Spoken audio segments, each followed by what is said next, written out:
बरं झालं बाई यो पाणी पडला नाही तर या ऐकून खाली जरच वाळलं होतं बरं ती इले कूच झाले असं ना आता घ्या भाकर खाऊन चला अहो त्यांना मारून घेऊ आपण त्याच्यावर पडू द्या पोरं गेलं शाळेत. हा हो घ्या अजून हो कुठं लक्ष आहे तुमचं काही नाही. तुम्हाला कोणतरी काही बोललं वाटतच आहे ना तुमचा चेहराच सांगतो मला कोण बोललं हा नाही ग कोण नाही बोललं.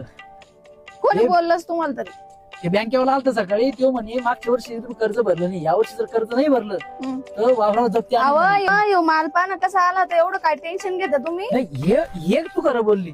या वर्षी देव बी आपल्या बरोबर आहे ना. काय कपाशीला कायद्या लागल्या मका कशी आली मस्त पण सगळी मोठा लेबर या वर्षी 3 महिने तर मक्का कडून पैसे ठेवून टाकू. देवाना लय ऐकलं नव्हता. टाकतो हातात पण टाक.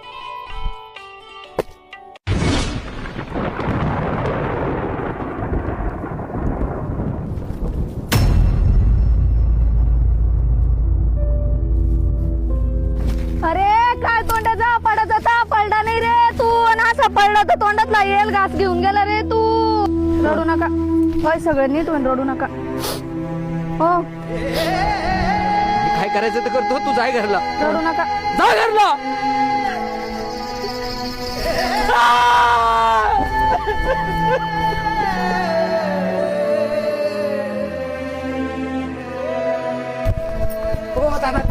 काय कराल तुम्ही हा काय करायला फाशी घेऊन काय राहिला? कराल हा? तुम्ही? फाशीच घ्या ते नका घेऊ ते नाही ना कसं रे तिथे तुटून जाईल हे नायलनच्या चोरीनं घ्या आणि कचकन घात तुटून येणं एका मिनिटात मारशा लगे झटपट ताई सोडा त्याला मरू द्या. पण मला सांगा तुम्ही आत्महत्या केला ना काय करत सरकार लेतले एखादा लाख रुपयाचा चेक तुमच्या हातात तोंडावर फेकन दुसरं काय करत सरकार काय करू सांगा ना मग काय करू.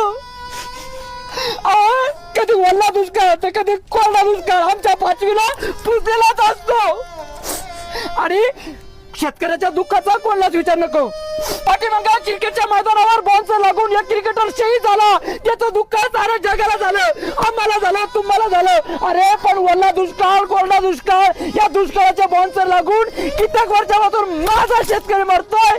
त्याचं दुःख कोणालाच कसं होत नाही रे, कोणालाच कसं होत नाही.